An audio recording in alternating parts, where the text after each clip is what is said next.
నమస్కారం. వనవానికి స్వాగతం. ఈరోజు వార్తలలోని ముఖ్యాంశాలు.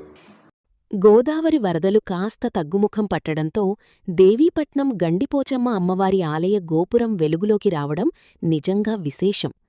నిన్నటి వరకు పూర్తిగా నీట మునిగి గోదావరి గర్భంలో ఉండిపోయిన ఆలయం నుంచి ఈరోజు గోపురం బయటపడటంతో భక్తులతో పాటు పూజారుల్లోనూ ఎంతో సంతోషం నెలకొంది.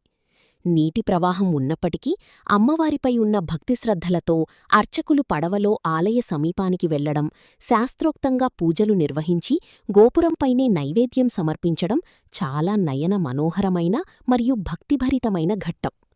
ప్రకృతి విపత్తుల సమయంలో కూడా ఈ రకంగా ఆచారాలను, అమ్మవారి కైంకర్యాన్ని కొనసాగించడం భక్తుల నమ్మకానికి, విశ్వాసానికి ప్రతీకగా నిలుస్తుంది. భవానీమాత కృపతో వరద ఉధృతి పూర్తిగా తగ్గి త్వరలోనే గర్భగుడిలో అమ్మవారి నిత్యపూజలు పునఃప్రారంభం కావాలని ఆశిద్దాం.